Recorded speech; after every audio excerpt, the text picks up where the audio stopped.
انسانی تاریخ بہت واضح طور پر یہ بتاتی ہے کہ کوئی بھی جنگ شروع کرنا تو آپ کے اختیار میں ہوتا ہے، لیکن جب جنگ شروع ہو جاتی ہے تو جنگ کیا کروٹ لے گی، جنگ کس سمت میں جائے گی، آپ جنگ جیتیں گے یا جنگ ہاریں گے، اس بات کا آپ کو علم نہیں ہوتا. وار از آلویز اگلی.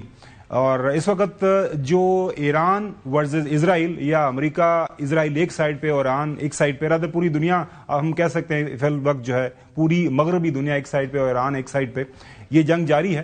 اور انیشل جو اسیسمنٹس تھیں بظاہر ہمیں یہی لگتا ہے پریزیڈنٹ ٹرمپ اور پرائم منسٹر نیتن یاہو کا یہ خیال تھا کہ ہم اتنا زوردار حملہ کریں گے کہ ایک ہی حملے کے اندر ہم ایران کو پسپا کر دیں گے اور اس کے بعد وہاں پہ رجیم چینج ہو جائے گی، لوگ سڑکوں کے اوپر نکل آئیں گے اور اللہ خیر صلاح. لوگ نکلے تو ضرور، لیکن لوگ جو ہے پریزیڈنٹ ٹرمپ یا ان کی خواہشات جو تھیں اسرائیلی جو اسٹیبلشمنٹ کی، اس کے اوپر لوگ باہر نہیں نکلے. ناظرین، یہی موضوع ہمارے پروگرام کو ہوگا. آج تاریخ ہے 2 مارچ 2026، دن ہے سوموار. ناظرین، سب سے پہلے ہم آپ کو اس تجزیہ کار کے بارے میں ضرور بتائیں گے. ڈاکٹر جمیل صاحب ہمارے پروگرام میں اکثر آپ ان کو دیکھتے ہیں. ایک موقع آیا تھا کہ بہت زیادہ جو کامنٹیٹرز تھے انٹرنیشنل افیئرز کے اوپر جو بات کر رہے تھے، ان کا یہ خیال تھا کہ اب جو ہے پریزیڈنٹ ٹرمپ کے لیے بڑا مشکل ہے اسرائیل کے ساتھ مل کے ایران کے اوپر حملہ کرنا. اس کے پیچھے وجہ وہ یہی بتاتے تھے کہ مڈل ایسٹرن جو تمام ممالک ہیں وہاں پہ اس کی انویسٹمنٹ، اور دبئی، ابو دھابی ہو، UAE، سعودی عربیہ ہو، قطر ہو، باقی جو امان ہیں وہاں پہ جو مڈل ایسٹرن ممالک ہیں، انہوں نے بھی یہ کوشش کی اور پریزیڈنٹ ٹرمپ کو یہی کہا کہ ایران کے اندر جنگ جو ہے حالات کو مزید خراب کر دے گی. ہم نے یہ بھی خبریں پڑھی کہ اپنے جو اس کے فوجی ماہرین ہیں پریزیڈنٹ ٹرمپ کے، انہوں نے بھی ان کو یہ مشورہ دیا کہ اے پنگا نہ لو، اے پنگا سانو جڑا بڑا پیڑا پے دا. But president Trump is president Trump, آپ کو پتا ہے کہ وہ ہی از ویری انپریڈکٹیبل. پھر وہی ہوا جو ہم نے دیکھا کہ اس کے ذہن میں آیا، اس نے حملہ کیا. اور اب جو ہے یہ جنگ ہمیں نظر آ رہا ہے کہ پریزیڈنٹ ٹرمپ کے قابو میں نہیں رہی. باڈی بیگز جا رہی ہیں امریکہ کے اندر، اور امریکی سیاست کو جو لوگ جانتے ہیں، ڈاکٹر جمیل صاحب سے بھی ہم بات کریں گے کہ امریکہ میں جب کسی بھی فوجی کی لاش امریکن پرچم میں لپٹ کے جاتی ہے تو اس کا اثر امریکی سیاست کے اوپر بڑا سخت پڑتا ہے. اور پریزیڈنٹ ٹرمپ کو نومبر کے اندر میڈ ٹرم الیکشن میں بھی جانا ہے، تو یہ کتنا اس کے اوپر اثر انداز ہوگا پریزیڈنٹ ٹرمپ کی سیاست کے اوپر، یہ بھی بات تفصیل سے ہوگی. لیکن سب سے پہلے جو میں نے عرض کیا کہ ڈاکٹر جمیل صاحب کی جو فار سائٹڈنیس تھی، ڈاکٹر جمیل صاحب نے جو بات سب سے پہلے کی تھی اور اس بات کے اوپر وہ باضد رہے، اڑے رہے کہ جو حالات پیدا ہو گئے ہیں مڈل ایسٹ کے اندر، اس میں یہ لگتا ہے کہ اٹ از ریٹن آن دا وال، امریکہ اسرائیل کے ساتھ مل کے ضرور ایران کے اوپر حملہ کرے گا. کیا فرمایا تھا ڈاکٹر صاحب نے؟ سنیے.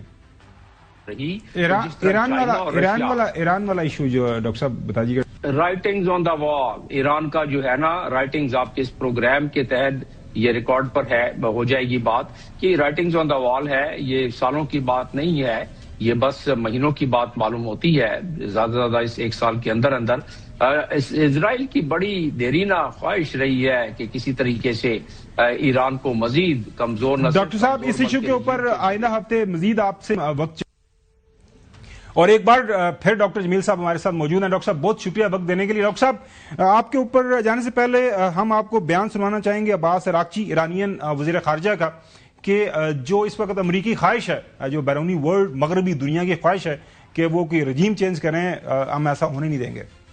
If their goal is change the regime, that is a mission impossible. The demise of the leader doesn't mean that regime change or the change of the political system in Iran. No, we have a very well established political system. We have a very rich constitution, and based on that, all state institutions are in place. Even in the demise of the supreme leader, we have a procedure and that we have immediately activated, and you will see the result either tomorrow or the day after tomorrow, that a new leader would be appointed by the Assembly of Experts. انہوں نے کہا جی اس میں کوئی شک نہیں کہ ہمارے جو سپریم لیڈرز ہیں ان کی شہادت ہوگی، لیکن ملک چلے گا اور ہماری لیڈرشپ کا جو انتخاب ہے وہ بھی ہو جائے گا. فارملی سٹارٹ کرتے ہیں. لاہور سے جوید غلام صاحب اور اسلام آباد اسٹوڈیوز میں میرے ساتھ حسن ایوب موجود ہیں. ناظرین، پروگرام کے آخری حصے میں ہم بات کریں گے جو آپریشن غزو الحق ہے افغانستان کے اندر پاکستان نے شروع کیا ہوا ہے اس کا اس وقت کیا سٹیٹس ہے, کس حد تک ہم نے آپریشن کے اوپر کامیابی حاصل کر لی ہے. ڈاکٹر صاحب ونس اگین بہت شکریہ سر, آپ کو فارملی پروگرام کے اندر ویلکم کرتے ہیں. ڈاکٹر صاحب اس وقت جنگ پھیل گئی ہے, اسرائیل کے اوپر ایران نے حملہ تو کیا ہی, ساتھ میں جارڈن, کویت, قطر, بحرین, سعودی عربیہ, یونائٹڈ عرب ایمریٹس اور لیٹسٹ خبریں سعودی عربیہ ارامکو اور وہاں پہ جو آئل ریفائنری ہے اس کے اوپر حملہ ہوا ہے. ترکی اور سائپرس تک پہنچا جی تقریباً. وہ ابھی جو ہمارے پاس بالکل وہ جو خبریں وہ بھی آ رہی ہیں. اس کے ساتھ ایک بہت ہی سگنیفیکنٹ خبر, امریکہ جو یہ کہہ رہا ہے, امریکہ کا یو ایس سینٹرل کمانڈ یہ کہہ رہا ہے کہ جی 15 جو ان کے جو F-15E ہیں 3 طیارے, وہ ایک فرینڈلی فائر میں امریکن سینٹ کام نے یہ ایکسیپٹ کیا ہے, وہ they have been went down over Kuwait due to an apparent friendly fire. اب فرینڈلی فائر پتہ نہیں کویتیاں نے کر دیتا ہے, یہ کن نے کیتا ہے, اور یہ سارا معاملہ فرینڈلی فائر کے بارے میں بتانا ہے آپ نے ہمیں, یہ کون سا فرینڈلی فائر ہے جس میں اپنے الائی کے ہی جہاز گر جائیں؟ ٹو اسٹارٹ وتھ ڈاکٹر صاحب, ایک تو آپ کی پریڈکشن, آپ کی کریڈٹ گوز ٹو یو کہ آپ کا جو نقطہ نظر تھا, آپ کی جو اسیسمنٹ تھی اسی طرح بالکل صحیح ثابت ہوئی ہے. اب فاسٹ فارورڈ سوال یہی بنتا ہے کہ یہ جنگ کتنا عرصہ چلے گی, اور امریکہ یا امریکہ کے اتحادی کافی زیادہ سرپرائز ہوئے ہیں. کیا وہ ایکسپیکٹ کر رہے تھے کہ ایران اتنا ان کو سرپرائز کرے گا؟ جی ہاں, پہلے تو خیر جو تجزیہ تھا اس میں بہت سارے نقطوں کو ملا کر تجزیہ دینا پڑ رہا تھا. اب معاملہ اس سے زیادہ آسان ہو گیا ہے کیونکہ آن گراؤنڈ سارے پلیئرز نے اپنے کارڈز کچھ دکھلا دیے ہیں اور کچھ ابھی ہتھیار اوزار کے لحاظ سے کارڈز دکھلانے باقی ہیں. اور اس سے میری مراد یہ ہے کہ ایران کے پاس مزید کیا کیا چیزیں ہیں. پہلے آج جب سے جنگ شروع ہوئی ہے گزشتہ 2-3 یوم سے, تو آج پہلی مرتبہ خیبر استعمال کیا گیا ہے, اور خیبر جو ہے وہ ایک سپر سونک میزائل ہے.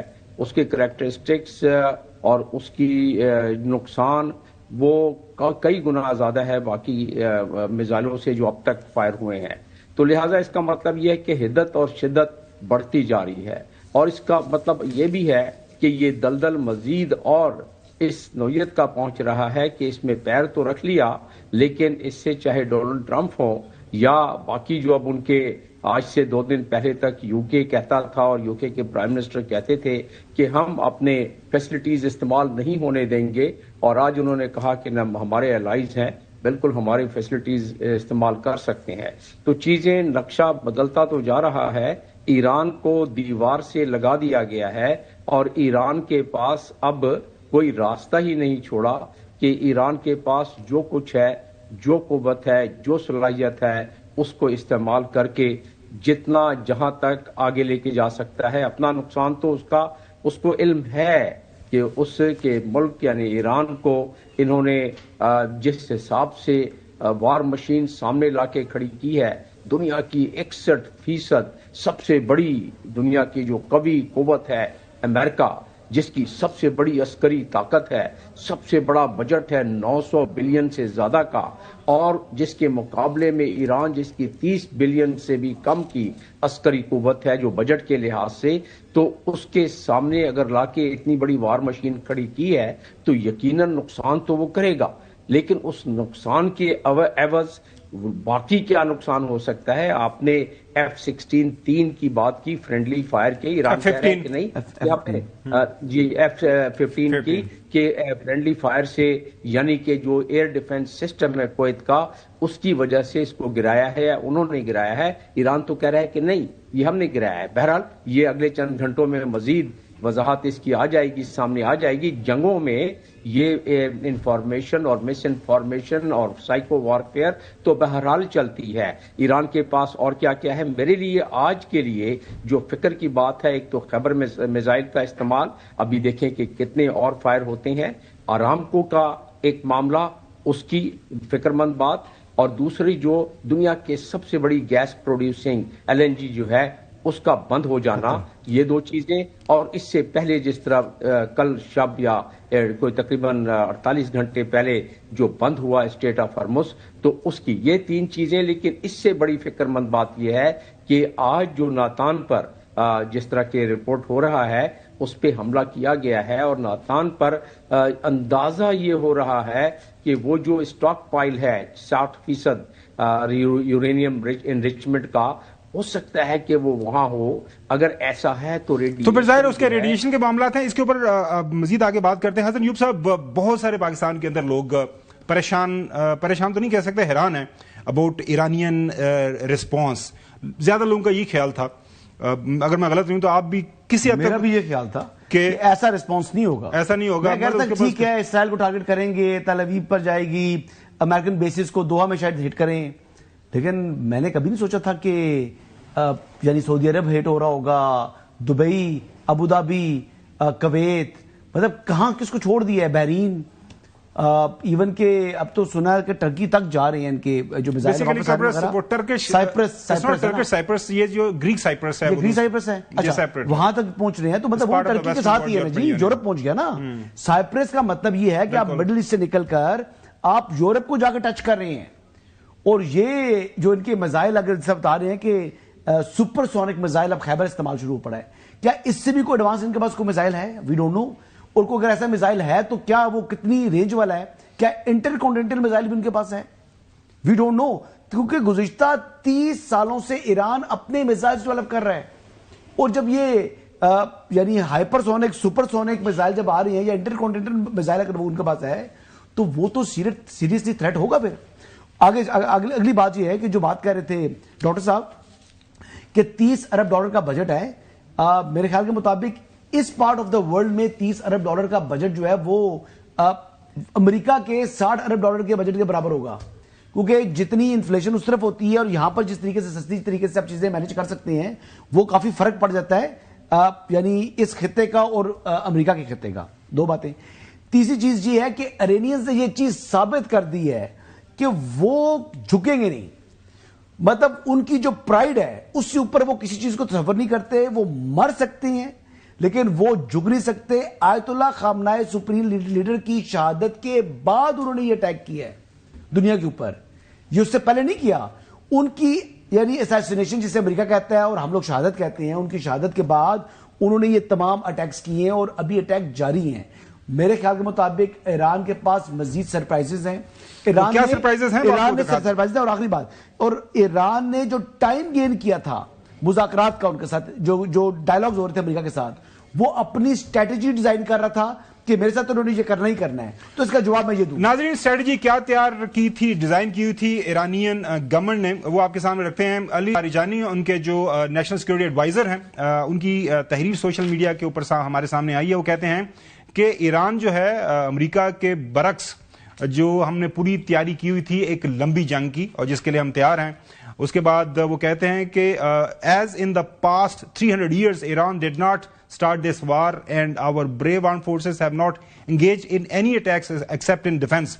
We will fiercely defend ourselves and our 6,000 years old civilization regardless of the costs and will make the enemies sorry for their miscalculation. Chaudhry Ghulam Hussain صاحب بڑا واضح ہے، انہوں نے کہا جی ہم نے 300 سالہ جو ہماری تاریخ ہے ہم نے بالکل کسی کے ساتھ جان بوجھ کے جنگ شروع نہیں کی، اور ہم اب اپنی جو سیولائزیشن ہے ہزاروں سال پرانی اس کے ڈیفنس کے لیے ہم کھڑے ہیں، اور آخری حد تک ہم کھڑے رہیں گے اور لڑائی لڑیں گے، قیمت ہمیں جو بھی عطا کرنی پڑے. ابھی جو حسن نے ایک ایشو کے اوپر بات کی ہے کہ کیا تیاری تھی، ڈیلی ٹیلی گراف کے اندر ایک ناظرین ایک تحریر سٹوری چھپی ہے، وہ یہ ہمیں بتاتی ہے کہ ایران نے کس طرح تیاری کی ہوئی تھی. وہ تحریر یہ کہتی ہے کہ خامنائی کی شہادت کے بعد ایرانی رجیم جو ہے آٹو پائلٹ پر ہے. آٹو پائلٹ پر کس طرح ہے، یہ کہانی ہمیں یہ آگے مزید بتاتی ہے کہ ایران کے سپریم لیڈر علی خامنائی جو کہ شہید ہوئے ہیں سمیت اعلیٰ قیادت کی شہادت کے بعد اسرائیل اور خلیجی ممالک میں اہداف پر ایرانی میزائل اور ڈرون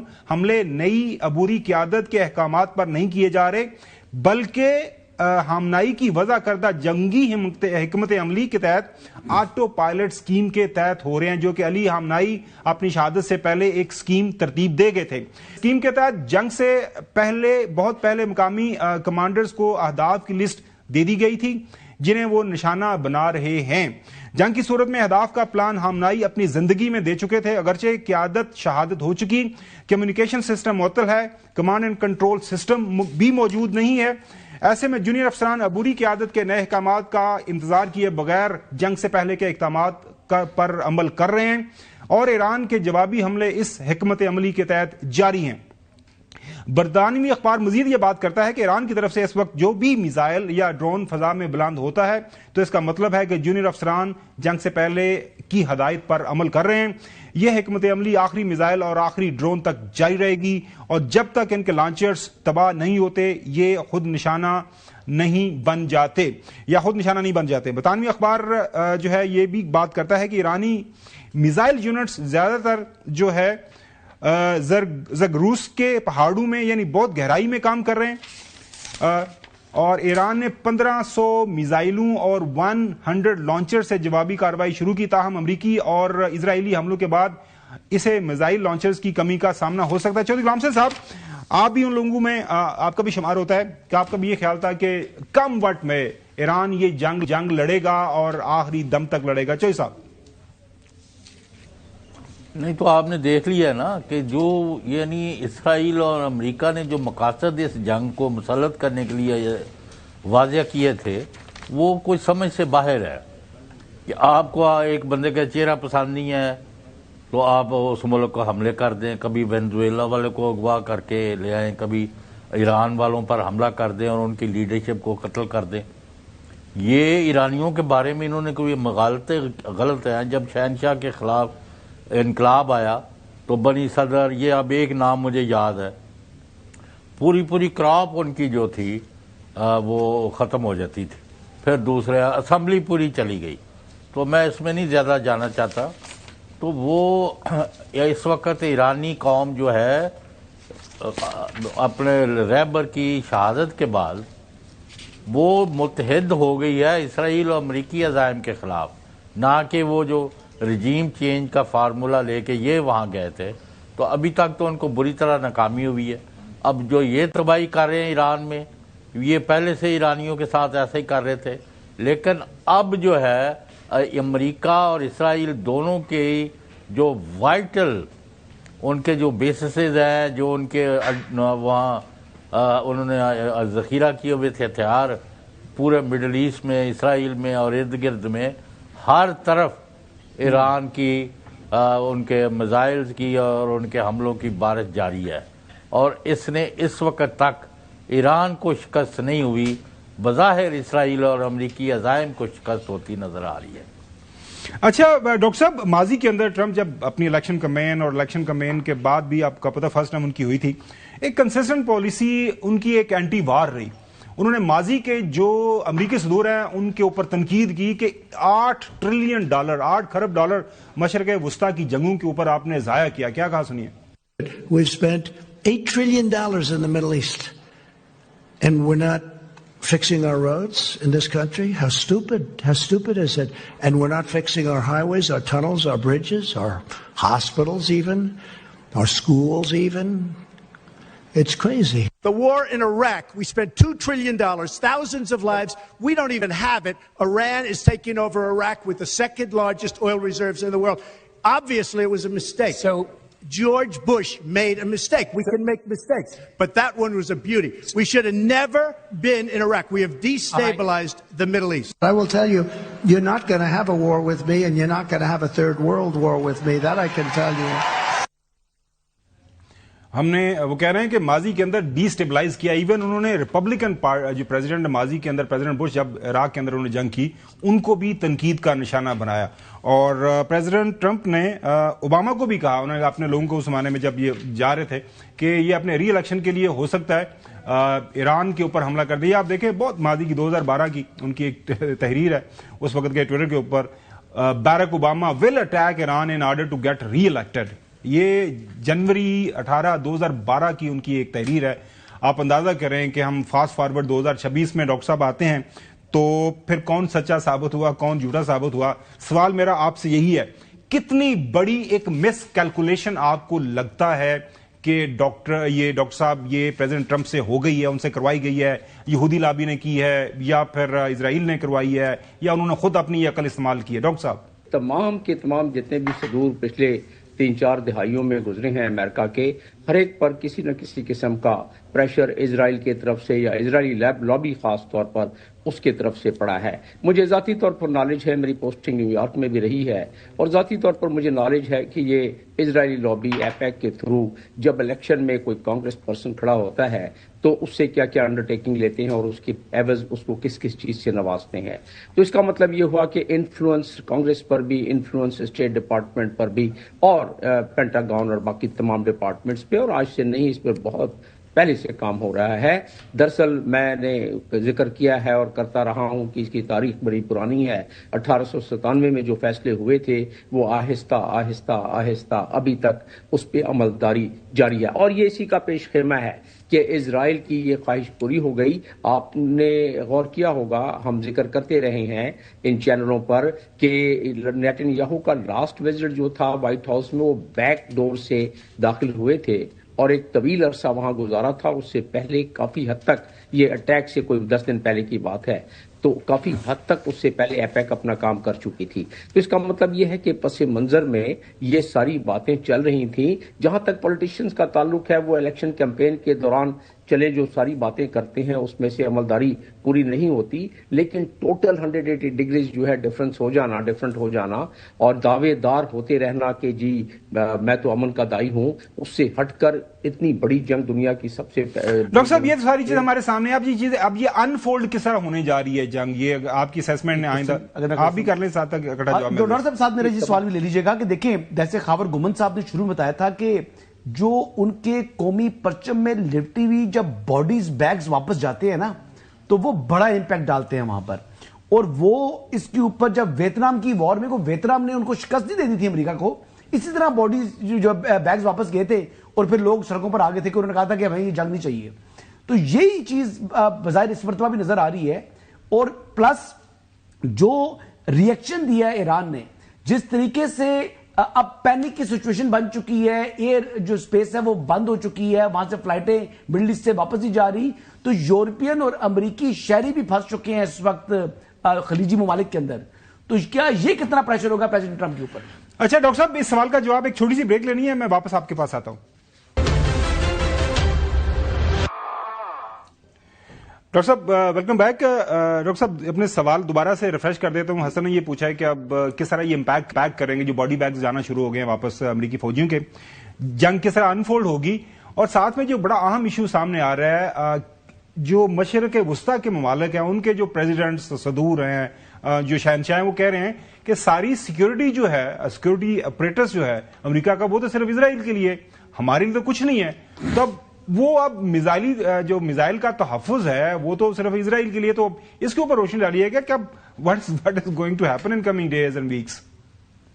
نہیں, یہ جو خیر میزائل کے تحفظ کا نظام تو تمام جتنے بھی خلیجی ممالک ہیں انہوں نے خریدا ہوا ہے, اور یہ بلینز آف ڈالرز تو جو باقی اپنے عسکری ساز و سامان میں انویسٹ کرواتے رہے ہیں امریکنز, اور خاص طور پہ ڈونلڈ ٹرمپ, تو اس میں وہ بھی ہے. لیکن یہ درست ہے کہ اس وقت ان کا سارا فوکس یہ ہے کہ کہیں ان کی جو فلیگ شپ ایسٹس ہیں عسکری, کہیں ان میں سے کسی کو نقصان نہ پہنچ جائے, جیسے کہ ابراہم لنکن ہے. اور ویسے تو خبر یہ بھی گردش ہے کہ ایک ڈرون پہنچ گیا تھا وہاں, جو کہ اس کے بالکل جا کے نزدیک یا اس کے اوپر گرا ہے, لیکن اس کی ویریفیکیشن نہیں ہے. بہرحال جس قسم کے سپر سونک میزائلز ہیں اور جس قسم کے تجربہ جون میں ہوا یا اب ہو رہا ہے کہ کچھ نہ کچھ میسائلز جو ہے وہ چیر کر نکل جاتے ہیں ان آئرن ڈوم کو, ان تھارڈ میزائل کو اور ان پیٹریاٹ میزائل کو, کیونکہ ان کی ٹیکنیکل جو سرسری طور پر میں نے دیکھا ہوا ہے اس میں یہ نہیں ہے صلاحیت کہ اگر آپ کئی میزائلز کا ایک سائٹ پر آ رہے ہوں, اور سپر سونک میزائل کی خوبی تو یہ ہے کہ وہ اپنے ڈائریکشن بھی چینج کرتا رہتا ہے, اور اس میں اگر ڈرون پہلے مارے جائیں اور ساتھ میں پھر سپر سونک اس کے بعد بھیجا جائے کچھ دیر کے بعد, تو پھر وہ کنفیوژن ان کو سیکٹرز کو. تو بہرحال یہ تو اس کی ایک ٹیکنیکل داستان ہے, لیکن انفولڈ سچویشن کیسے ہونے جا رہی ہے, اس سچویشن تو بھونچالی ہوگی نا. ابھی تو بھونچالی سچویشن ہوگی جہاں تک باڈی بیگز کا تعلق ہے. ڈونلڈ ٹرمپ کہتے ہیں کہ ابھی تو تین آدمیوں کی وہاں ہمارے مارے گئے ہیں فوجی، لیکن جس طرح کے آگ اور شولوں کا 500 پلس کا نمبر ایران کلیم کر رہا ہے سر. جی پلیز کنٹینیو کیجیے. جی ہاں تو میں یہی کہہ اسی پر آ رہا تھا کہ جس طرح آگ اور شعلے بھڑک رہے ہیں تو یہ 3 کی فگر ذہن قبول نہیں کرتا ہے. باڈی بیگ یقیناً زیادہ جائیں گے، لیکن جس طریقے سے اسرائیل پیچھے پڑا ہوا ہے، اسرائیل کی بلا سے باڈی بیگ جہاں بھی جاتے ہیں اسرائیل چاہے گا کہ ایران اس نہج پر پہنچ جائے کہ جس طریقے سے انہوں نے لیبنان کو اپنے قابو میں کر لیا ہے، جس طریقے سے سیریا کو اپنے قابو میں کر لیا ہے. ان کی خواہش منشا یہ ہے. یہ اور بات ہے کہ رہبر اعلیٰ کے شہادت کے بعد ایرانی قوم میں جو اپوزیشن ہے وہ بھی اگر سر اٹھا کے چلے گی تو وہاں لوگ وہیں ان کے ہی اپنے ہی موجود ہیں کہ جو ان کے سر کو کچلنے کے لیے تیار ہو جائیں گے. تو لہٰذا وہ خطرہ بھی ابھی آ گیا ہے. فوٹیج تو آ رہی ہیں کہ کچھ خوشیاں، کچھ بالکونیز پہ کھڑے ہو کے لوگ خوشیاں منا رہے ہیں. اپوزیشن ہر جگہ ہوتی ہے، لیکن ایک کثیر تعداد ہے. ایرانی ایک بہت بڑی سیولائزیشن، پرانی سیولائزیشن ہے جو گیلونائز ہو جاتی ہے، اپنی طاقت کو مرکوز کر لیتی ہے، اور جو ان کے پاس اس وقت صلاحیت ہے وہ پوری کی پوری صلاحیت. بالکل ڈاکٹر صاحب، لیکن یہ آپ نے بتایا نہیں کہ جو پریشر ہے کہ جو لوگ اس وقت پھنس چکے ہیں امریکی اور یورپین شہری خلیجی ممالک کے اندر اور ایئر سپیس بند ہے، وہ نکل نہیں سکتے، یہ اٹ سیلف کتنا بڑا پریشر ہوگا پریزیڈنٹ ٹرمپ پر یا یورپین ویسٹرن کنٹریز کے جو ہیڈ آف گورنمنٹ ہیں ان کے اوپر؟ اس کو آپ وزن کر لیں پریشر کو کہ اسرائیل کا کتنا پریشر ہے کہ اس معاملے کو ختم کریں اب اور اپنے گول کو اچیو کریں. ایگزیکٹلی اگر یہ ساری کنسرنس ہوتے تو ادھر جاتے نہیں ظاہر، لیکن ظاہر ہے اصل مسئلہ وہی باڈی بیگ کا. ڈاکٹر صاحب بہت شکریہ. ناظرین، ڈاکٹر صاحب نے یہی بتایا کہ بونچالی یہ کیفیت ہے، یہ قائم رہے گی. چودھری غلام حسین صاحب، بریک پہ جانے سے پہلے، رادر اگلی سٹوری پہ جانے سے پہلے میں آپ کا کامنٹ ضرور چاہوں گا.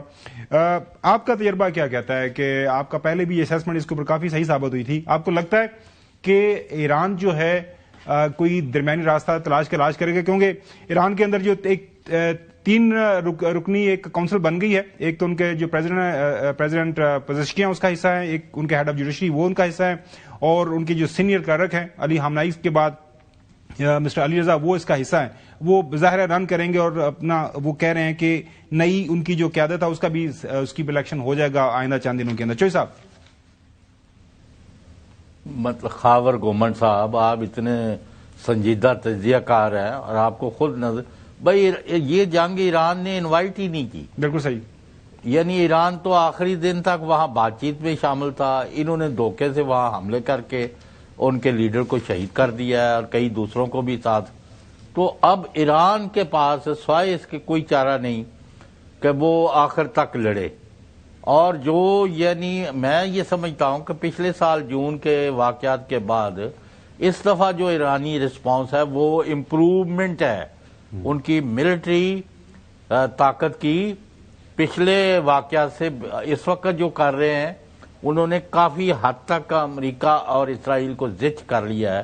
اور میں اس کو رول آؤٹ نہیں کر رہا کہ جس طرح کی پریزیڈنٹ ٹرمپ کی عادت ہے ابھی تھوڑی دیر بعد بیان آ جائے well we have achieved our objective and now I have decided to. چوئی صاحب، آپ کے منہ میں گھی شکر اللہ کرے کہ یہ ہو جائے، کیونکہ معاملہ یہی ہے کہ ناظرین نہیں یہ he is that type کیونکہ ابھی ایک خبر آئی ہے کہ 560 امریکی ایک اڈے پر بالکل وہ کلیم کر رہے ہیں جو وہ اتنی بڑی اگر ہوتی ہے تو پھر امریکن کو چھپانا مشکل ہو جائے گا. ناظرین، جب جو حسن نے بات کی، دیکھیں اس وقت انٹائر مڈل ایسٹ جو ہے اس کی ایئر سپیس بند ہے، اور ماضی کے اندر آپ نے دیکھا کہ شدید ترین اگر موسمی حالات پیدا بھی ہوئے ہیں.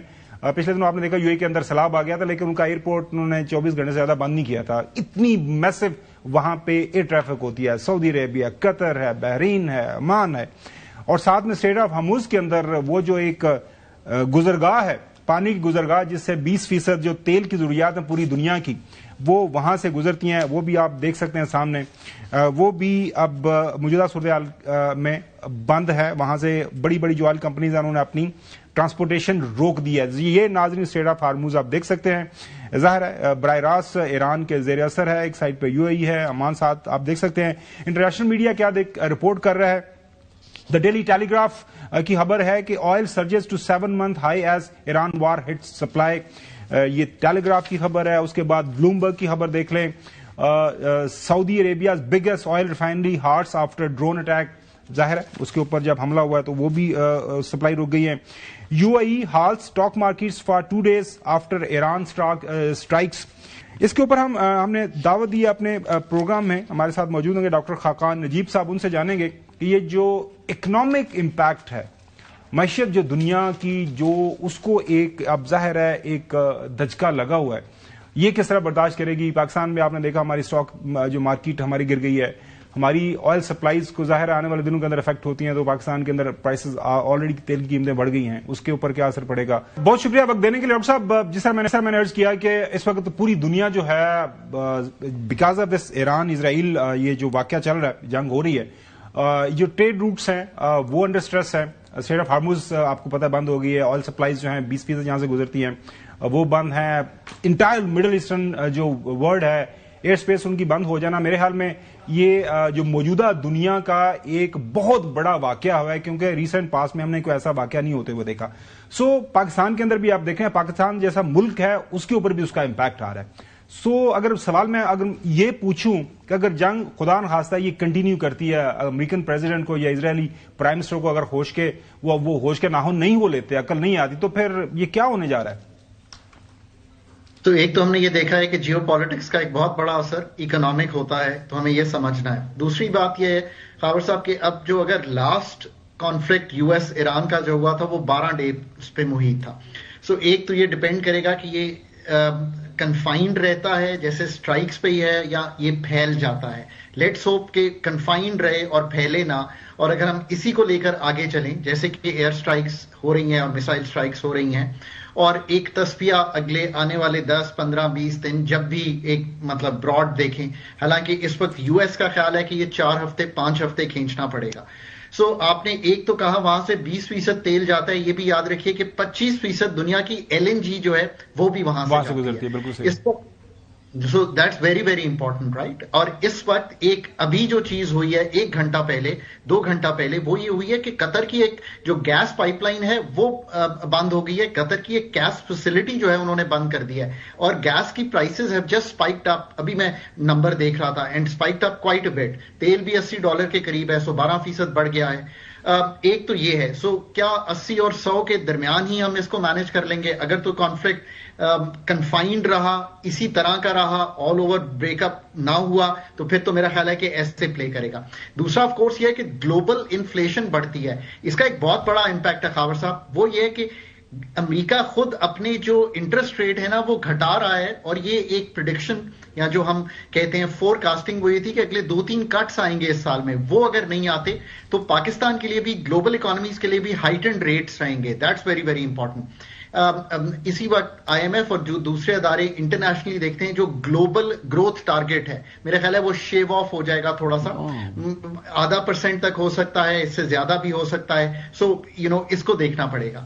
پھر ٹریڈ لاجسٹکس, ٹریڈ انشورنس مہنگی ہوتی ہے, لاجسٹک انشورنس مہنگی ہوتی ہے, روٹس لمبے یوز ہونا شروع ہوتے ہیں, ایک اس کا بہت بڑا امپیکٹ آتا ہے. اور سب سے بڑا جو آئی تھنک امپیکٹ گلوبلی آئے گا, آخری چیز Hasan sahab, commodity ripple, wheat, fertiliser prices, copper, uranium prices, lithium ion, یہ جو ساری چیزیں ہیں ان کی پرائسز صبح سے بڑھی ہوئی آ رہی ہیں. That's the overall impact. Hasan بھائی سر میں کوشچن یہ کرنا چاہ رہا ہوں کہ امیڈیٹ کیا اثرات آپ پاکستان کے اوپر دیکھ رہے ہیں, پاکستان کی معیشت کے اوپر دیکھ رہے ہیں, عام آدمی کے اوپر دیکھ رہے ہیں, فیول کو مائنس کر کے, کیونکہ فیول کی جو پرائسز ہے وہ تو وی انڈرسٹینڈ, لیکن اس کے علاوہ امیڈیٹ کیا امپیکٹ آئے گا کیپنگ ان ویو کہ ہمارے نیبر میں ایران ہے, اور ایران سے ہمارے اوپر کیا امپیکٹ آ سکتا ہے بلوچستان اور پنجاب کے اوپر اور سندھ بھی آف کورس. آئل پرائسز بڑھتی ہیں تو ہر چیز نہیں, اس کے علاوہ یعنی جو کموڈیٹیز آتی ہیں, کیونکہ ایران کا بہت بڑا سامان آپ کوٹا میں جائیں تو ایرانی بازار آپ کو ایرانی مارکیٹ ملتی ہے, جو اسمگلنگ کا بھی ہے لیکن موجود ہے وہاں پر. سو دیکھیے نا, پاکستان کے کئی چینلز ہیں, پہلے میں وہ ایکسپلین کر دیتا ہوں اور پھر حسن بھائی, جو 4 چینلز ہیں امپیکٹ ہوتا ہے, صرف آئل کی بات نہیں ہے. آئل تو جیسے خاور بھائی سے ہی کہہ رہے ہیں ٹرانسپورٹ سب پہ امپیکٹ کرتا ہی ہے.